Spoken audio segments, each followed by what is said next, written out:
A veces, lo que más tememos no es la muerte, sino lo que se queda con nosotros después.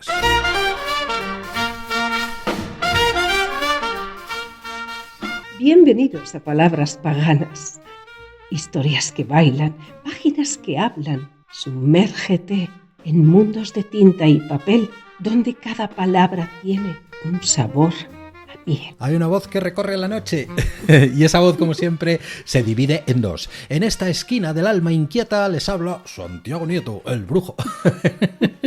Bueno, y al otro lado de este micrófono y esa sonrisita que escuchan, la voz clara y cortante de Karina Argente. Bienvenida, Karina. Buenos días, buenas tardes, buenas noches. Buenas noches, brujo, ¿qué tal? ¿Cómo estamos? Un placer, como siempre, estar en estos rincones donde el miedo se transforma en relato. Y hoy lo hace de la mano, y nunca mejor dicho, sí. de uno de los autores más oscuros y obsesivos del siglo XIX, Guy de Maupassant. Oye, pero qué falsa que eres. Dice, un placer estar en estos rincones. Si tú no estás aquí, que estás de vacaciones, que esto no está sucediendo. Mientras te moja el culo en el agua salada y te llenas de arena, tu ente está aquí sonriendo y hablando conmigo y narrando.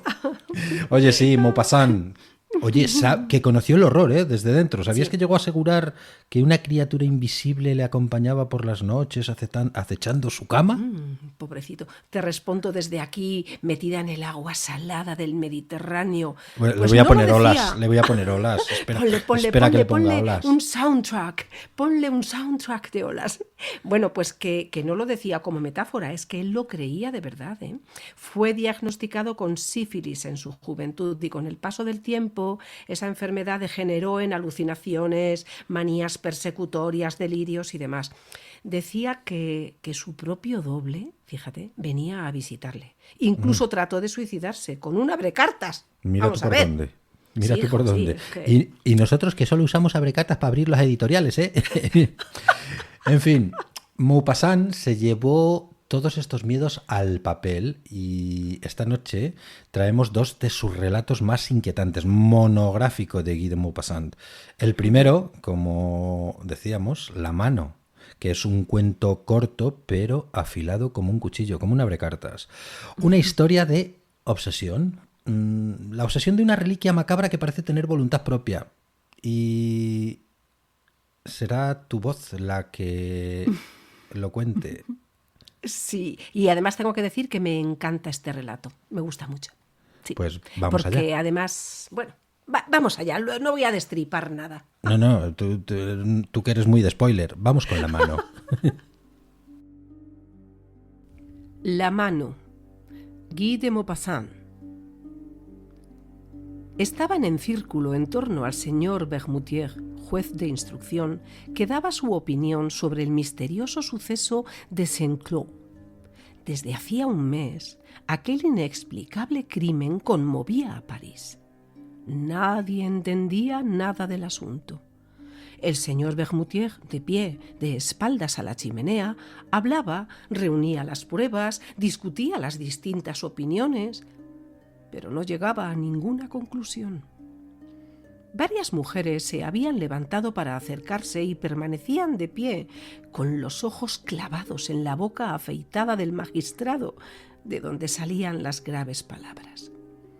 Se estremecían, vibraban, crispadas por su miedo curioso, por la ansiosa e insaciable necesidad de espanto que atormentaba sus almas. Las torturaba como el hambre. Una de ellas, más pálida que las demás, dijo durante un silencio: «Es horrible, esto roza lo sobrenatural. Nunca se sabrá nada». El magistrado se dio la vuelta hacia ella. «Sí, señora, es probable que no se sepa nunca nada. En cuanto a la palabra sobrenatural que acaba de emplear, no tiene nada que ver con esto. Estamos ante un crimen muy hábilmente concebido, muy hábilmente ejecutado, también envuelto en misterio que no podemos despejarle de las circunstancias impenetrables que lo rodean. Pero yo, antaño, tuve que encargarme de un suceso donde verdaderamente parecía que había algo fantástico. Por lo demás, tuvimos que abandonarlo por falta de medios para esclarecerlo. Varias mujeres dijeron a la vez, tan deprisa que sus voces no fueron sino una: ¡Oh, cuéntenoslo! El señor Bermutier sonrió gravemente, como debe sonreír un juez de instrucción.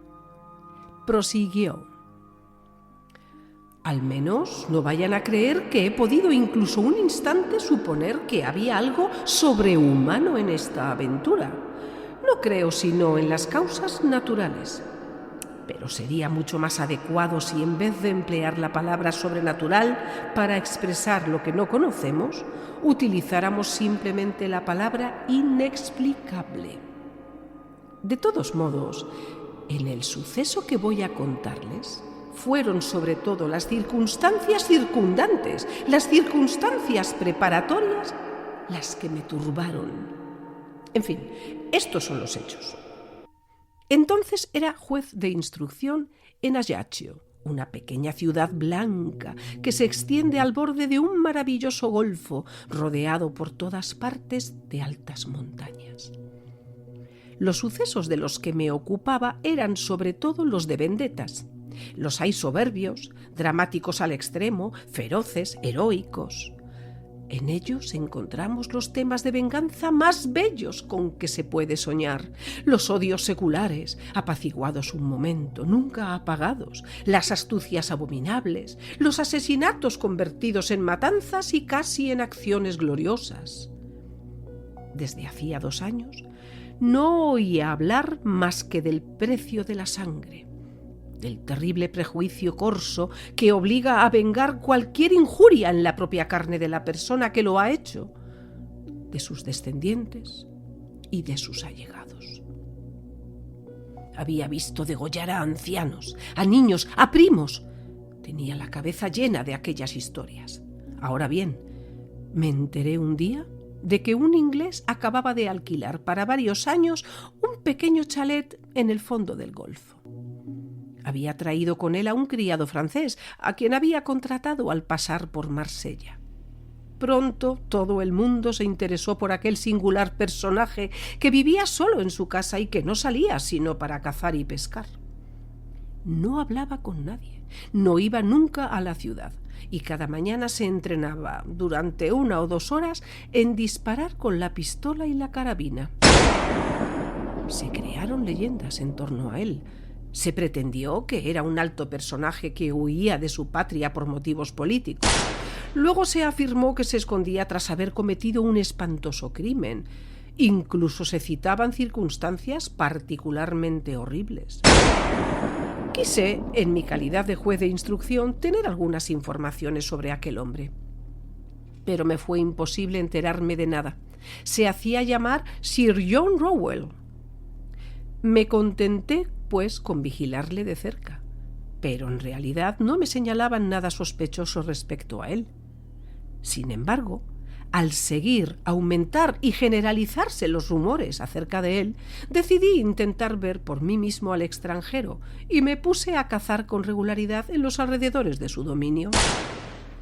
Esperé durante mucho tiempo una oportunidad. Se presentó finalmente en forma de una perdiz a la que disparé y maté delante de las narices del inglés. Mi perro me la trajo, pero cogiendo enseguida la caza, fui a excusarme por mi inconveniencia y a rogar a Sir John Rowell que aceptara el pájaro muerto. Era un hombre grande, con el pelo rojo, la barba roja, muy alto, muy ancho, una especie de Hércules plácido y cortés. No tenía nada de la rigidez llamada británica y me dio las gracias vivamente por mi delicadeza en un francés con un acento de más allá de la Mancha. Al cabo de un mes habíamos charlado unas 5 o 6 veces. Finalmente, una noche, cuando pasaba por su puerta, le vi en el jardín, fumando su pipa, a horcajadas sobre una silla. Le saludé y me invitó a entrar para tomar una cerveza. No fue necesario que me lo repitiera. Me recibió con toda la meticulosa cortesía inglesa. Habló con elogios de Francia, de Córcega, y declaró que le gustaba mucho este país y esta costa.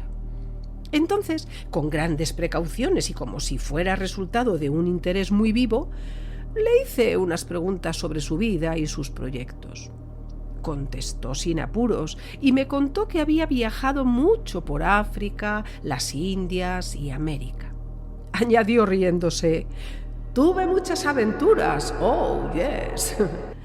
Luego volví a hablar de caza y me dio los detalles más curiosos sobre la caza del hipopótamo, del tigre, del elefante e incluso la del gorila. Y dije: «Todos esos animales son terribles». Sonrió: «Oh, no, el más malo es el hombre». Se echó a reír abiertamente, con una risa franca de inglés gordo y contento. «He cazado mucho al hombre también».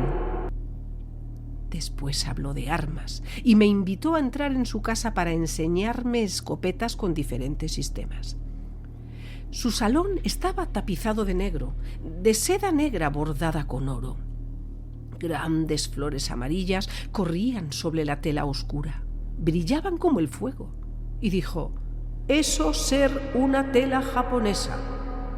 Pero en el centro del panel más amplio, una cosa extraña atrajo mi mirada. Sobre un cuadrado de terciopelo rojo se destacaba un objeto rojo. Me acerqué. Era una mano de hombre. No una mano de esqueleto blanca y limpia, sino una mano negra, reseca, con uñas amarillas, los músculos al descubierto y rastros de sangre vieja, sangre semejante a roña, sobre los huesos cortados de un golpe, como de un hachazo, hacia la mitad del antebrazo. Alrededor de la muñeca, una enorme cadena de hierro, remachada, soldada a aquel miembro desaseado, la sujetaba a la pared con una argolla bastante fuerte, como para llevar atado a un elefante. Pregunté: «¿Qué es esto?».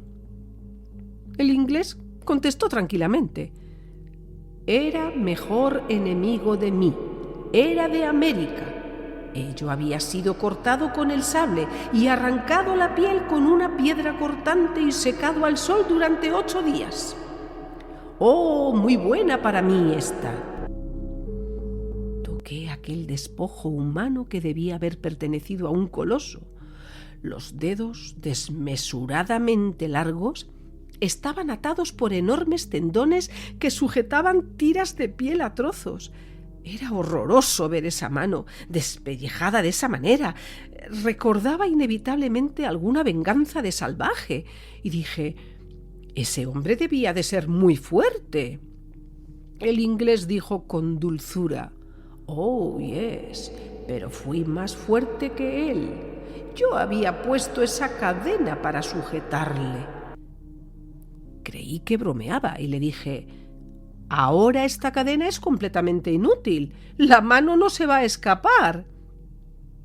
Sir John Rowell prosiguió con tono grave: «Ella siempre quería irse. Esa cadena era necesaria». Con una ojeada rápida, escudriñé su rostro preguntándome: ¿estará loco o será un bromista pesado? Pero el rostro permanecía impenetrable, tranquilo y benévolo. Cambié de tema de conversación y admiré las escopetas. Noté, sin embargo, que había 3 revólveres cargados encima de unos muebles, como si aquel hombre viviera con el temor constante de un ataque. Volví varias veces a su casa. Después dejé de visitarle. La gente se había acostumbrado a su presencia, ya no interesaba a nadie. Transcurrió un año entero. Una mañana, hacia finales de noviembre, mi criado me despertó anunciándome que Sir John Rowell había sido asesinado durante la noche. Media hora más tarde entraba en casa del inglés con el comisario jefe y el capitán de la gendarmería. El criado, enloquecido y desesperado, lloraba delante de la puerta. Primero sospeché de ese hombre, pero era inocente. Nunca pudimos encontrar al culpable. Cuando entré en el salón de Sir John, al primer vistazo distinguí el cadáver extendido boca arriba en el centro del cuarto. El chaleco estaba desgarrado, colgaba una manga arrancada y todo indicaba que había tenido lugar una lucha terrible. El inglés había muerto estrangulado. Su rostro negro e hinchado, pavoroso, parecía expresar un espanto abominable. Llevaba algo entre sus dientes apretados, y su cuello, perforado con 5 agujeros que parecían haber sido hechos con puntas de hierro, estaba cubierto de sangre. Un médico se unió a nosotros, examinó durante mucho tiempo las huellas de dedos en la carne y dijo estas extrañas palabras: «Parece que le ha estrangulado un esqueleto». Un escalofrío me recorrió la espalda y eché una mirada hacia la pared, en el lugar donde otrora había visto la horrible mano despellejada. Ya no estaba allí. La cadena, quebrada, colgaba. Entonces me incliné hacia el muerto y encontré en su boca crispada uno de los dedos de la desaparecida mano, cortada o más bien cerrada por los dientes, justo en la segunda falange. Luego se procedió a las comprobaciones. No se descubrió nada. Ninguna puerta había sido forzada, ni ninguna ventana, ni ningún mueble.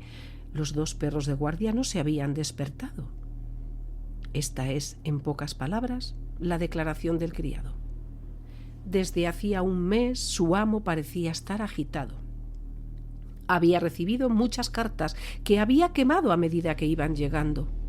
A menudo, preso de una ira que parecía demencia, cogiendo una fusta, había golpeado con furor aquella mano reseca, lacrada en la pared, y que había desaparecido, no se sabe cómo, en la misma hora del crimen.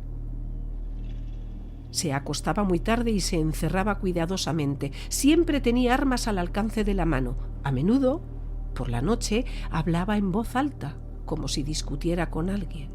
Aquella noche daba la casualidad de que no había hecho ningún ruido, y hasta que no fue a abrir las ventanas el criado, no había encontrado a Sir John asesinado. No sospechaba de nadie. Comuniqué lo que sabía del muerto a los magistrados y a los funcionarios de la fuerza pública, y se llevó a cabo en toda la isla una investigación minuciosa. No se descubrió nada. Ahora bien, 3 meses después del crimen, una noche tuve una pesadilla horrorosa. Me pareció que veía la mano, la horrible mano, correr como un escorpión o como una araña a lo largo de mis cortinas y de mis paredes. 3 veces me desperté, 3 veces me volví a dormir, 3 veces volví a ver el odioso despojo galopando alrededor de mi habitación y moviendo los dedos como si fueran patas. Al día siguiente me la trajeron. La habían encontrado en el cementerio, sobre la tumba de Sir John Rowell. Le habían enterrado allí, ya que no habían podido descubrir a su familia. Faltaba el índice. Esta es, señoras, mi historia. No sé nada más.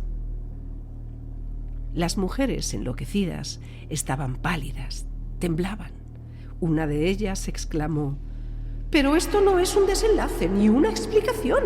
No vamos a poder dormir si no nos dice lo que según usted ocurrió». El magistrado sonrió con severidad. «Oh, señoras, sin duda alguna voy a estropear sus terribles sueños. Pienso simplemente que el propietario legítimo de la mano no había muerto, que vino a buscarla con la que le quedaba. Pero no he podido saber cómo lo hizo. Este caso es una especie de vendetta». Una de las mujeres murmuró: No debe ser así». Y el juez de instrucción, sin dejar de sonreír, concluyó: «Ya les había dicho que mi explicación no les gustaría».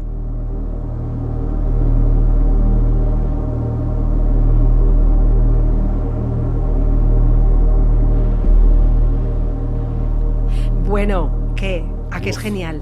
Y después de una mano... Sí, dime. No, que nos estamos volviendo muy gores, ¿eh?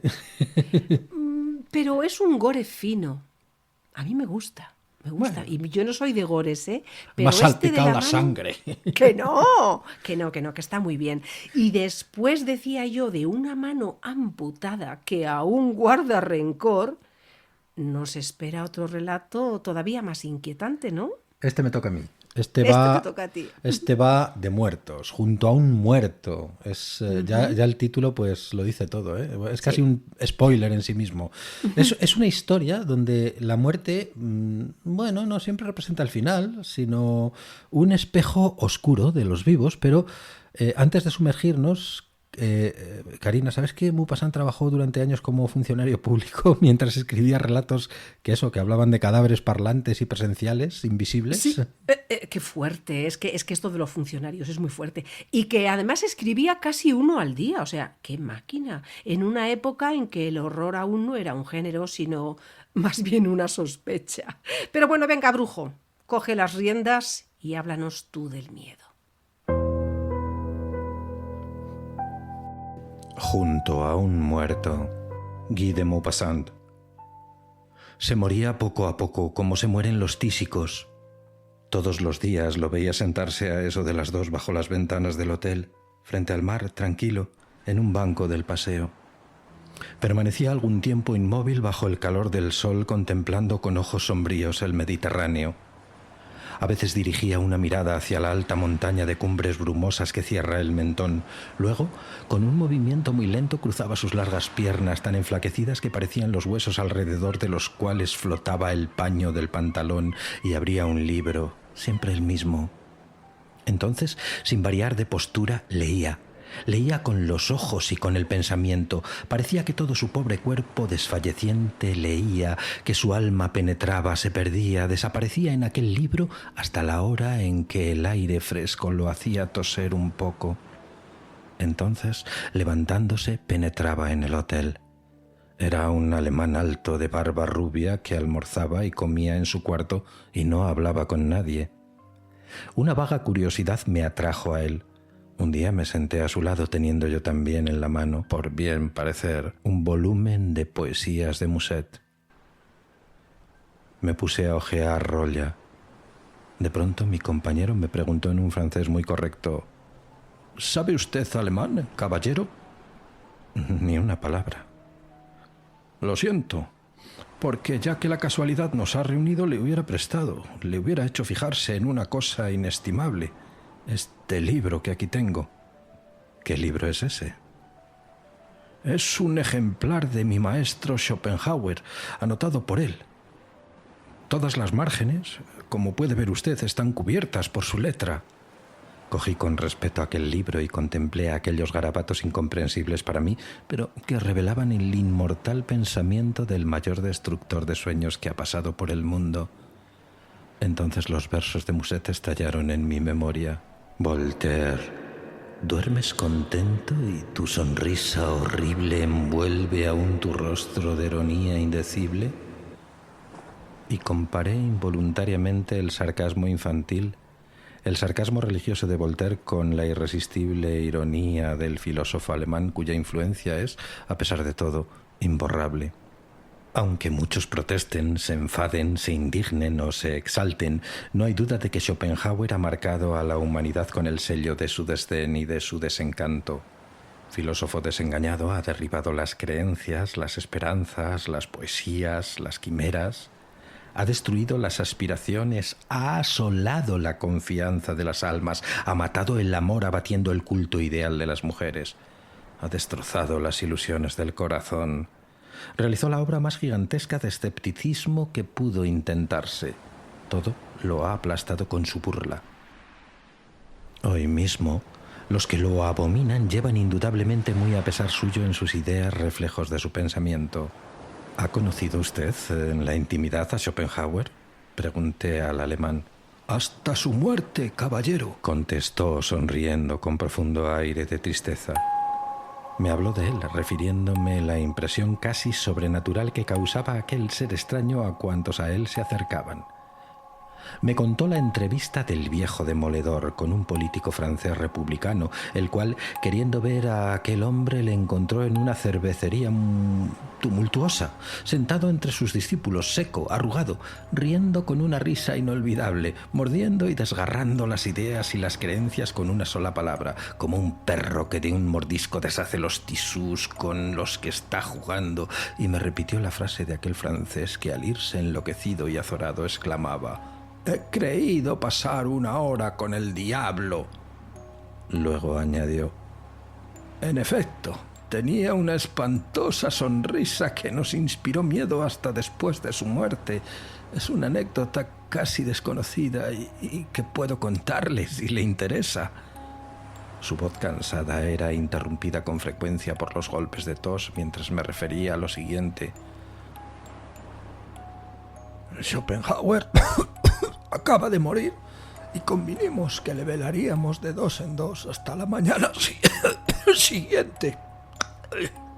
Estaba de cuerpo presente en una habitación muy sencilla, amplia y sombría. 2 bujías ardían sobre la mesa de noche. El rostro no estaba desfigurado, sonreía. Aquella arruga que conocíamos tan bien se marcaba en el extremo de sus labios. No parecía que iba a abrir los ojos, a moverse, a hablar. Su pensamiento... Perdón, o mejor dicho, sus pensamientos nos envolvían. Nos sentíamos más que nunca en la atmósfera de su genio, invadidos, poseídos por él. Su dominio nos parecía más soberano a la hora de su muerte. Un misterio se mezclaba con el poder incomparable de aquel espíritu. El cuerpo de esos hombres desaparece, pero ellos quedan, y en la noche que sigue a la paralización de su corazón, le aseguro, caballero, que se ofrecen de un modo espantoso. Hablamos bajo siempre de él, recordando frases, fórmulas, aquellas sorprendentes máximas semejantes a fulgores que iluminasen con algunas palabras las tinieblas de la vida ignorada. «Me parece que va a hablar», dijo mi camarada. Y miramos con una inquietud rayana en miedo aquel rostro inmóvil que no dejaba de sonreír. Poco a poco sentimos cierto malestar, opresión y aún desfallecimiento. «No sé lo que tengo, pero te aseguro que estoy malo», balbucí. Y entonces notamos que el cadáver olía mal. Mi compañero me propuso que nos trasladáramos al cuarto inmediato dejando la puerta abierta y yo acepté. Cogí una de las bujías que ardían en la mesa de noche dejando allí la otra y nos fuimos a sentar al otro extremo de la habitación de manera que pudiéramos ver desde nuestro sitio la cama y el muerto en plena luz. Pero nos obsesionaba de continuo. Si hubiera dicho que su ser inmaterial, libre, todopoderoso y dominante rondaba en torno nuestro, y a veces el infame olor del cuerpo descompuesto nos alcanzaba, nos penetraba repugnante y vago. De pronto nos sentimos estremecidos hasta los huesos. Un ruido, un leve ruido había salido del cuarto del muerto. Nuestras miradas se dirigieron hacia él y vimos, sí, señor, vimos perfectamente, uno y otro, una cosa blanca deslizándose por encima de la cama para caer en el suelo bajo la alfombra y desaparecer debajo de una butaca. De pronto nos pusimos de pie, sin saber qué pensar, alocados por un terror estúpido, dispuestos a huir. Luego nos miramos el uno al otro. Estábamos horriblemente pálidos. El corazón nos latía con tal fuerza que se notaban sus latidos sobre nuestras levitas. Pa, pa, pa, pa, pa, pa, pa, pa. Fui el primero en hablar. ¿Has visto? Sí, he visto. ¿No está muerto?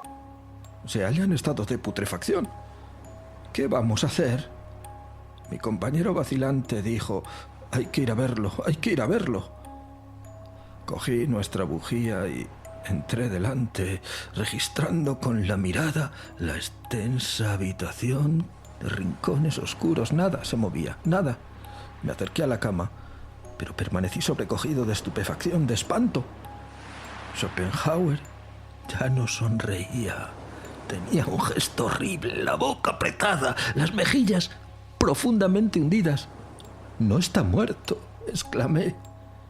Pero el olor espantoso que me llegaba a las narices me sofocaba. No me movía, mirándolo con fijeza, tan turbado como ante una aparición. Entonces, mi compañero, cogiendo la otra bujía, se agachó. Luego me tocó en el brazo sin decirme una palabra. Siguiendo con su mirada, descubrí en el suelo, bajo la butaca al lado de la cama, muy blanca, sobre la oscura alfombra abierta como para morder la dentadura postiza de Schopenhauer. El trabajo de la descomposición que afloja las mandíbulas la había hecho salirse de la boca. Aquel día tuve realmente miedo, caballero. Y como el sol se acercaba al mar resplandeciente, el alemán tísico se levantó y después de saludarme entró en el hotel.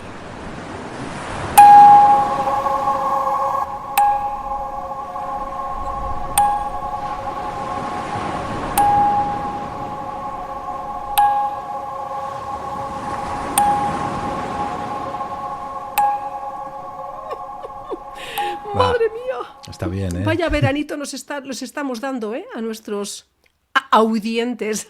Es que, ¿sabes qué?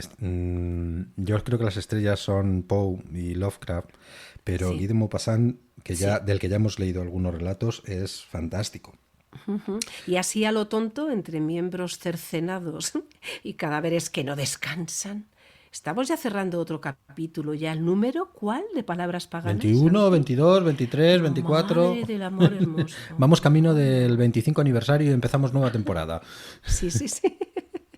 Está ¿Has sentido miedo? una mieja. Te ha Lo di- temblado el alma, ¿no? Aunque sea un poquito. Bueno, Un poquito.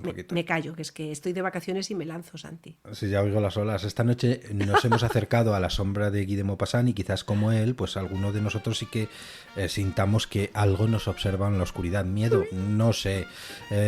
Anda, venga, que te espero en el chiringuito. Disfruta, tómate algo a mi salud. Sí, bueno, pero antes hay que decirlo de siempre, ya sabes. Cuéntanoslo, Bueno, sí. díselo, venga, díselo, Santi. Sí, que nos escriban, que nos cuenten, que nos comenten, Sí. que hasta nos envíen sus relatos, sus dudas, sus leyendas. Queremos que nuestros oyentes formen parte de esta comunidad de oyentes que escuchan con la piel. Claro, y que nos gusta mucho leerles, hombre, que tenemos ganas de leer lo que piensan, de todo en general, en fin, todo, tenemos muchas ganitas. Y de que nos sigáis en redes, que compartáis los episodios, si es que os han gustado. Que yo creo que Por lo sí. menos. Por lo menos. Bueno, pues no todas las manos que tocan son humanas, ya lo saben, que todavía recuerdo la mano, tu mano, y cuidaico con las dentaduras, ¿eh? Hay que pegarlas yo creo que con los tute. Buenas noches, criaturas de la palabra. Buenas noches. Palabras Paganas te despide por el momento, con letras que vibran y voces que inspiran. Nos vemos pronto en este ritual literario.